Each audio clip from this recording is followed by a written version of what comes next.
So after covering, where we were in the U.S. in terms of storage, some of the slowdowns that we're seeing and expecting, not only in the U.S., but there was some normalization in Europe, but we have pressure in the U.K., we have some pressure forming in Europe, and then obviously as cases continue to rise in India, that's going to put some pressure in terms of what we're seeing going forward. But as we mentioned before, there has been an increase of exports from Europe. That's starting to slow down into the U.S., but it's still elevated into the rest of the market, which is going to put pressure on U.S. crude product exports, which is what we've been talking about specifically on the product side. The builds in Europe on the product side will really hurt in terms of what our crude exports are going to look like. Now, we still have Libya, which has actually been increasing their production. They're now at about 1.3 million barrels a day. They should be able to export about 1.1 to 1.2 million barrels, which again is just going to compete with the U.S. and Europe. And we had some Nigerian spot that has been sold into Europe as well. Again, these are things that are just going to put pressure on just U.S. exports in general, which is why we think there's going to be some issues overall. But just to kind of look at what is actually happening. So gasoline exports dropped about 121,000 barrels a day, still above the year-over-year change as we've been talking about after the shutdown in the Houston Ship Channel. Some of the logistic issues, this will bounce a little bit. We should see additional gasoline demand going into Latin America, which will be supportive overall. The bigger issue is going to be distillate, just because Europe isn't buying that much. They continue to actually be a net exporter of distillate at this point in time. So because of that, even though we had, again, that spike, it's just 255,000 barrels a day, which is up year over year, but still well below the 5-year average, which will be pressured going forward. LPG continues to be strong. It was up small, but again, it's still up year over year, 5-year average. The demand remains robust as we look into the international markets, as we talked about in our end of year report. Something that you can reach out and learn more about because it is ready. We do cover NGLs and specifically Asia in terms of what their demand looks like, what their demand profile is going to be based on the refining and petchems coming on. And then to round it out in terms of just where we see exports, as we were saying, we were thinking 2.6, 2.7. So we came in at about 2.627, so close in terms of where we think we were going to be. It's up about 800,000 barrels a day. It's something where we're going to see that steadiness now that we've had some catch up. We're thinking that, just based on what we're seeing, 2.7 to 2.8 is going to be something that we think is going to be fairly stable as we head into the end of the year. And just to kind of reiterate what that looks like. So Europe's crude imports from the U.S. Gulf are likely to rise to a 3-month high in December. So again, we do have some refining capacity coming back in Europe. It's going to be below the 1 million barrels a day that we've seen previously.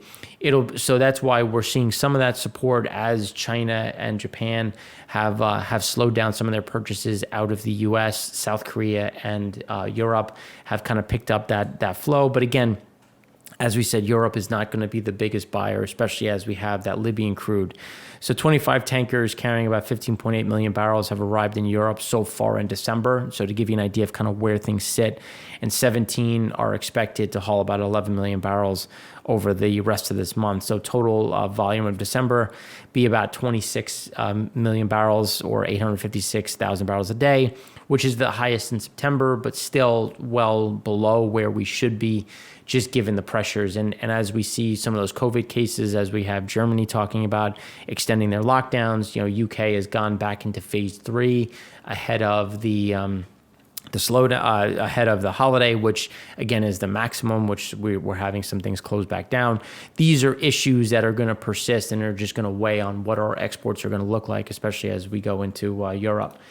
So just looking out, as we look at gasoline, as we said, we thought we were going to get a drop, but as just given the demand into Latin America, we were still going to outpace that 9-year average, which is that dotted line.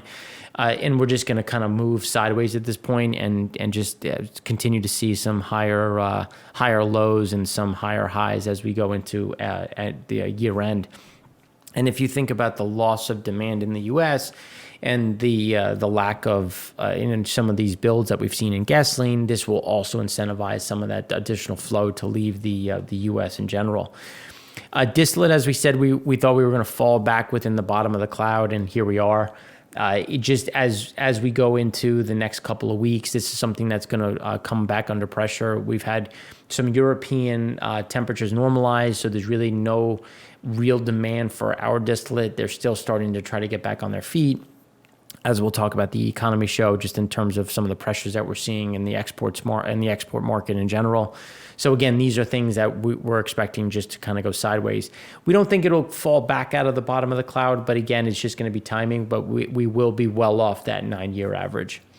So then as we go into crude oil exports, we're kind of holding the line here. And as we've been saying, that based on what we're seeing, some of the data, we just think that this 9-year average is going to hold fairly firm. We'll probably trade, not 9-year, 3-year. We'll probably go a little bit above it, just given some of the pickup in European demand and some of the stability coming out of Asia.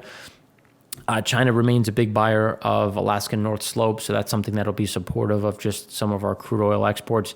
But again, it'll be lumpy, but it'll still be fairly stable to that average point that we've been talking about. LPG is the one that continues to trend higher. Now, we do have more capacity to export, so that's obviously helping on the bottleneck side, but you can see the trend is clearly up, especially coming off of that September low. And we don't see that changing. We think we're going to continue to make records as we look back over the last 5 years. Demand continues to grow year over year in India and China, and when realistically South Korea, it's not so much a growth year over year, but they are holding the line. Even though they're seeing a reduction in demand on refined products, they are seeing LPG stay fairly stable. So again, all of these things are just going to be supportive of U.S. flow into the market. Now, one of the things that we wanted to talk about as we go through crude oil in transit, what does it mean? So we're starting to see more crude move through the system. This is a look back. So as this data updates, we have more crude coming out of Saudi Arabia, which we'll talk about in the OPEC show. We have additional flows coming out of the Middle East, which will be supportive in terms of crude oil in transit. We've had more cargoes that have left Norway, Libya, and Nigeria, which is just shifting things from crude oil in storage to crude oil in transit. Demand still remains low, but as you can see, we're starting to bounce, but clearly we're well off of where we have been over the last 4 years.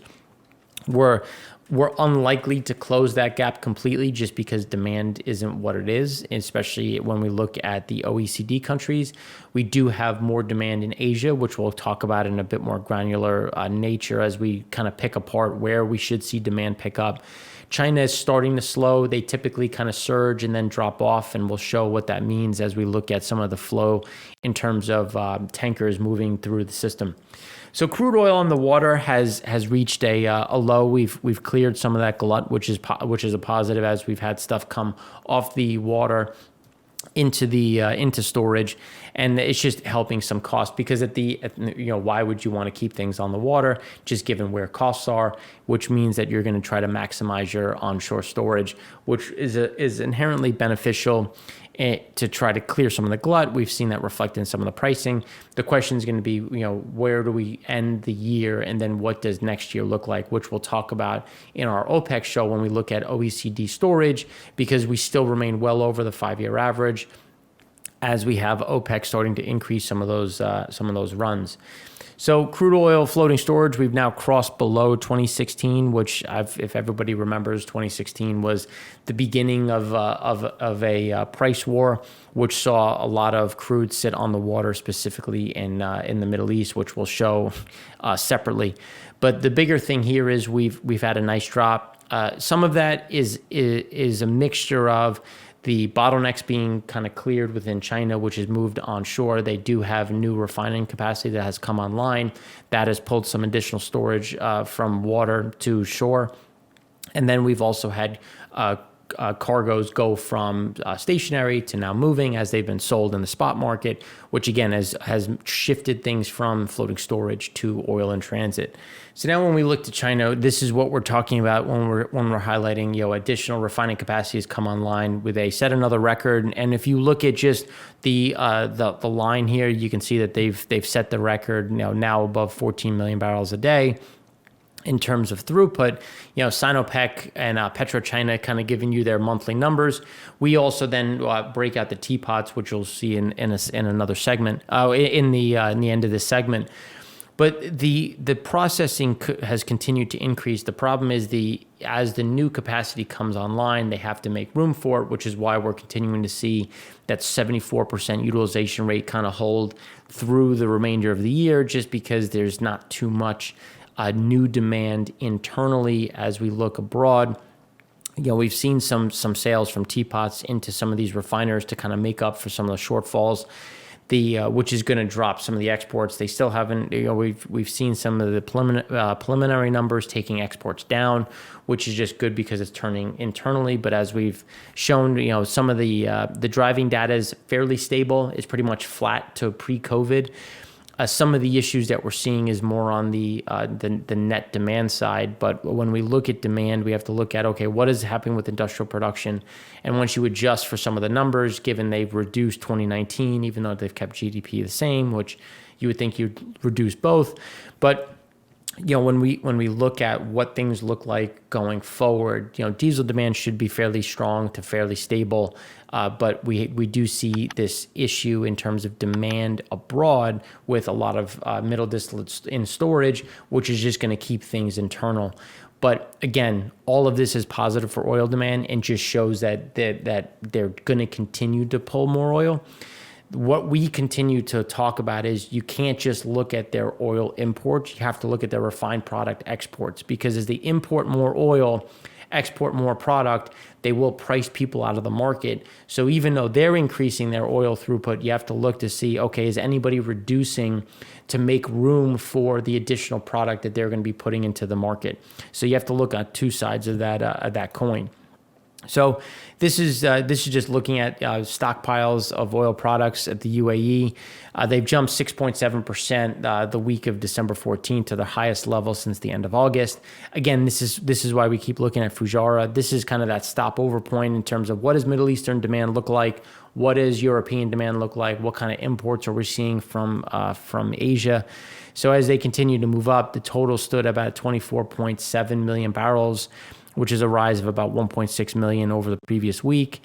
They were the highest on August 31st at 25.12. So you can see we're starting to get back to those highs. Heavy distillate rose 11%. That's the one that saw the biggest increase of about 11 million barrels. Middle distillate was essentially flat. It had a small decline of 0.1% to 6.1 million, but light distillate had a build of 6.4% to 7.3 million. Again, the gasoline and naphtha, a middle distillate story continues to get to show that there's just builds as some of this demand peters out. As we talked about with some of the increases in COVID cases in India, South Korea, we're starting to see some of those slowdowns in Asia after we did get a big bump in terms of buying. And then as we see some of these pressures in Europe, where Germany cases continue to, even though they got fairly aggressive, they haven't seen the same type of drop that we've seen in France, Italy, and the UK. Given those, and I should say, and Spain, even though they had the biggest pop, they're now where Germany is trending just in line with them or slightly above, which is concerning and starting to kind of turn around and say that we should see additional shutdowns. Worldwide crude floating storage, this is looking after the previous year as we showed versus 2016. You kind of get an idea of kind of where we're sitting on floating storage. They fell to about 86 million barrels based on Vortexa data. That's the lowest since April, again down 11% from 96 million the previous week. Asia was the biggest driver of 22% declines, which is, again, that positive when we're looking at China and India. So India is a tale of two cities, which we'll talk about in a couple of slides. Europe was up 5.3%. Middle East was slightly down 2.1%. North Sea was up 61%. West Africa was up 128%. US was down 100%. But again, it's moving in small numbers. So as we've been talking about, we were expecting to see an increase in storage in Africa, in the Middle East, and in Europe. And we're starting to see some of those builds. Again, these are some timing delays. But as we see some of this wavering in terms of where the buying is coming from, especially because China has been really the biggest driver of it, the question is going to be how much of this starts to clear into this market, and do we see some of those movements? So this is just looking at China's supertanker crude imports. So you can see that on a seasonal level, they're moving back down to and essentially into this comfort zone. There we have about 87 tankers that are signaling China. You can see that it's well below 2018 and moving in the seasonal direction where we normally see kind of this pop as we saw in 2019, and then we saw kind of that big drop off into the end of the year. And this is what we've been talking about, where you get the teapots that are running ahead of their quotas. You get some of this fill up ahead of the push into the new year. And this is also including the fact that we do have new refining capacity coming online, which is why instead of importing or buying new cargoes, they're trying to take cargoes off the water, move it into the system to kind of help that backdrop. So again, some of these things are an inherent, I don't want to say negative, but you're just seeing that we're starting to get back into kind of a normal flow, even though we still do have a excess amount of crude oil in floating storage. So then when we look at floating storage overall, you can see that obviously we were coming back down towards this normalcy. The question is going to be, where do we go from here? And given what's happening in India, this is where we can kind of pause and say, okay, well, what is happening? What are we seeing overall? So we are seeing some refining capacity run at 100% in India. Which is last year they were at 99%, so it's slightly up year over year. But that's for internal consumption. The ones that they have specifically for exports are still running below on a year over year level. They were last year they were operating at about anywhere from 95 to 105%. Right now they're at about 82% overall. So still up in terms of month over month. The low was about 45 to 55% depending on the capacity there. But we're starting to see that come back as well. The issue is going to be Singapore. The issue is going to be what does the demand look like into the rest of Asia and then into the Middle East. And that's where we start to see some of these shortfalls.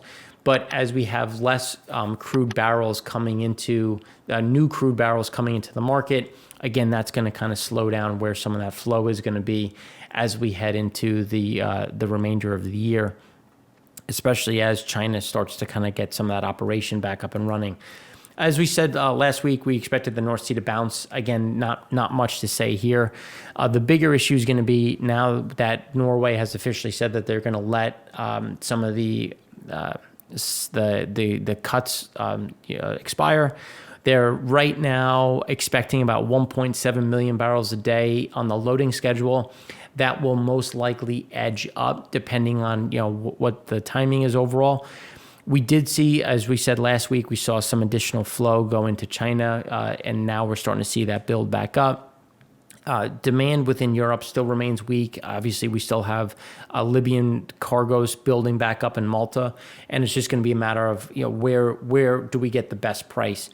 OSPs coming out of the Middle East, except Iraq, were increased, as we talked about in our OPEC show, going into Asia, which will be supportive of some of that flow coming into Europe and the U.S. as we've seen price declines, which in the price declines were bigger than expected, and they were down, giving bigger discounts month over month. So it's going to be an interesting view of, does China continue to buy now that we've seen prices increase? They clearly have enough still in storage, which they can continue to flow through and try to balance some of this market. And this is why we continue to look at OECD storage. What did we look like in Europe? What do we look like in the U.S.?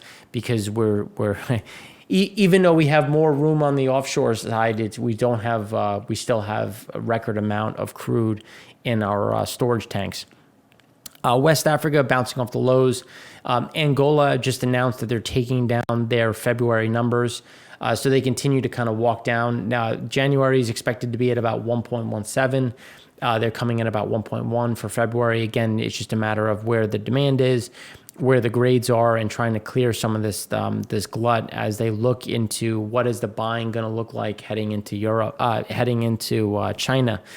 And that's going to be something to watch. Like, are they cutting flow into China to try to get some pricing, or is there something that they're seeing in terms of some of the buying drying up? That's going to be something to watch, especially on a pricing side, because prices will help kind of indicate, all right, prices are starting to soften, so they cut loading schedules just because they didn't see the demand, or are we seeing prices essentially stay stable to starting to grind higher? And it's in order to get some of that pricing power back into the market. But overall, we will continue to see some of these, we'll trend closer to that four-year average. But again, we probably won't see that big spike. The question is going to be into the end of the year, where is Nigeria able to clear? Because we did get a big slowdown in Angolan sales, which, as we talked about last week, that has picked up a little bit. It's still well below where it should be. But again, Angola and Nigerian sales did pick up a bit. But as they go into January, into February, are they going to want to make sure that they can sell those cargoes? The Middle East, fairly flat. It's tracking, again, the average is a little skewed because of 2016. So they're still tracking above where we were in 19, 18, and 17. And just given what we're seeing in Iraq, given the additional flows coming out of Iran, which we'll talk about in the OPEC show, this is kind of supporting some of this storage as we go forward. And the question is going to be, are we going to be able to see a bit of a clearing? Saudi has announced a bigger increase in exports into Asia. And then the question is it coming from storage? And the answer is yes. So we will see some of this drop down as Saudi clears some of that floating storage. Europe remains elevated. We think this is going to bounce back up. The Europe's 16 nation, as we said, oil inventories were up slightly in November, 370,000 barrels.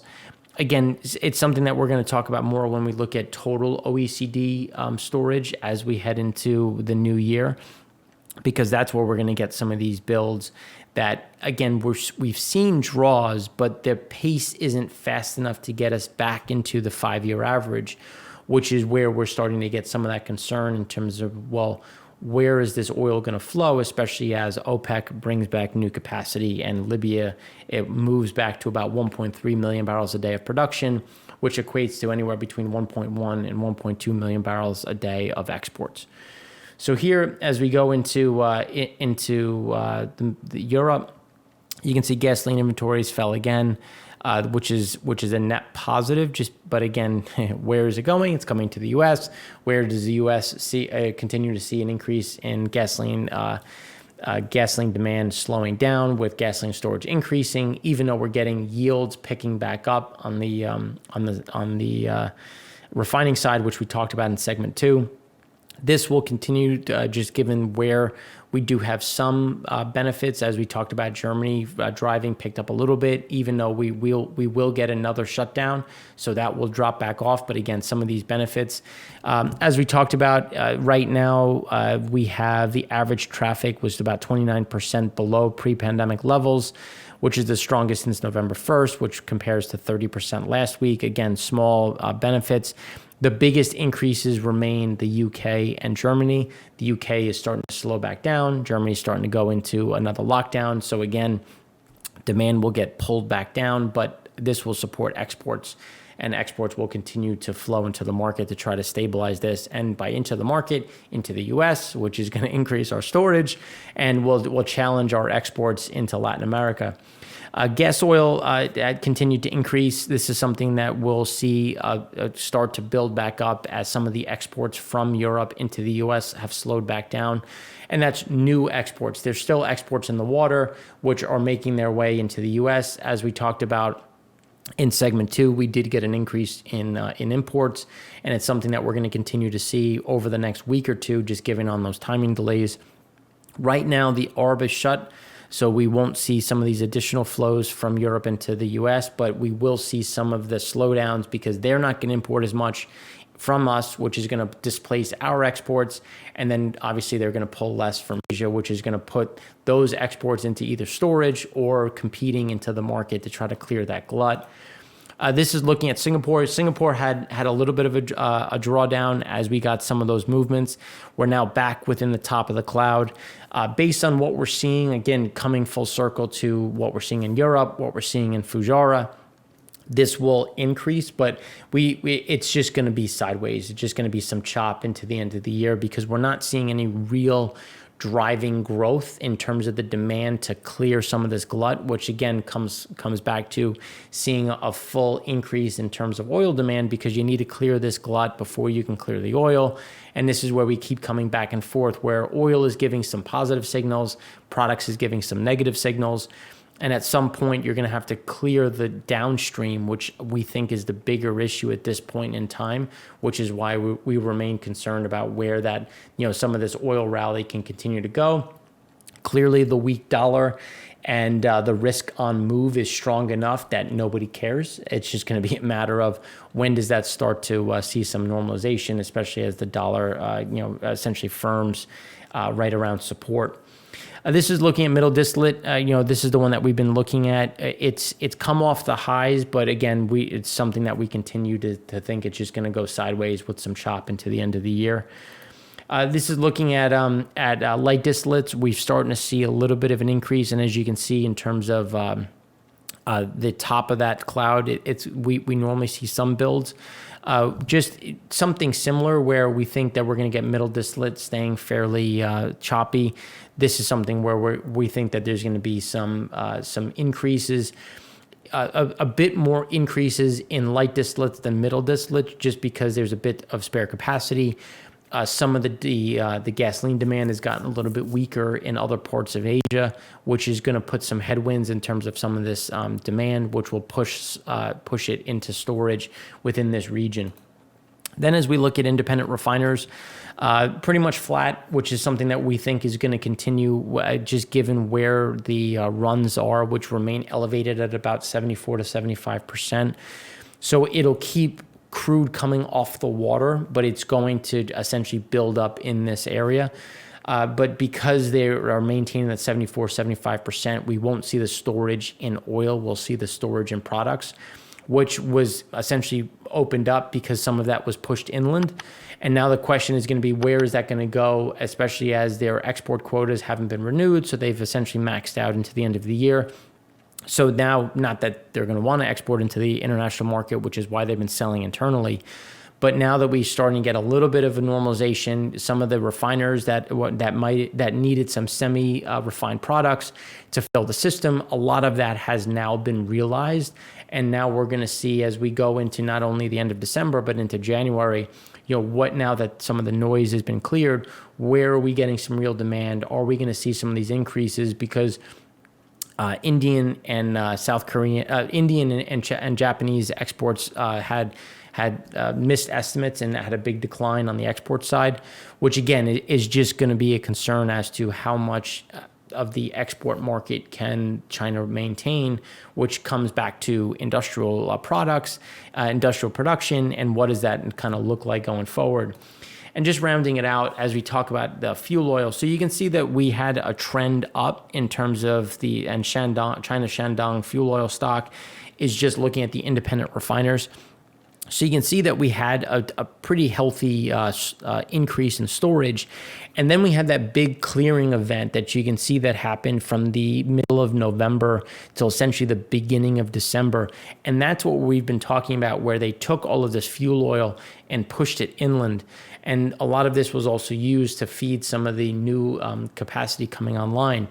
Now that we have increases in imports, we have storage, oil storage levels remaining elevated. This is why you can see that we're starting to increase well above those seasonal norms. And just given the limited export market, the kind of filled internal market, we expect to see these weekly gains start to increase into the end of the year, which again is going to be an issue as we head into January and February, as there's been aggressive buying ahead of Lunar New Year.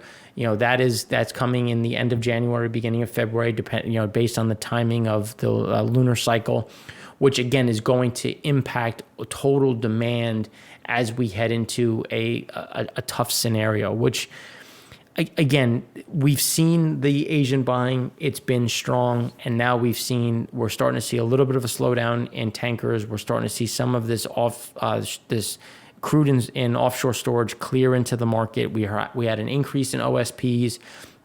There's about 980 million barrels of missing crude in the market, which just means that's really unaccounted for based on import data, refinery throughput, so which means that there's been about 980 million barrels that have gone into storage in more opaque nations that aren't as clean as to giving that information. There's an estimate that about 500 million of it ended up in China. So will we start to see them work through some of that inventory to try to bring prices back down? And are they going to start to play that market a little bit more over the next couple of weeks to try to bring some of this pricing, as we've seen some softness start to price into Urals, start to price into to Nigeria and Libyan barrels, as we've seen the OSPs cut. So these are going to be things to watch. We'll talk a bit more about some of the specifics in the OPEC Plus update now that they put out their December report, and what does that mean for the first quarter of 2021, and what are our expectations going into not only just the first half but the rest of 2021 overall. And then obviously we have our econ show where we're going to go in depth into some of the intricacies of not only trade, economic data, and where do we sit with the vaccine, which is obviously going to be important for some of this turnaround in demand. So thanks again for watching. I'm Mark Rossano, founder and CEO of C6 Capital Holdings, coming to you from Primary Vision Network.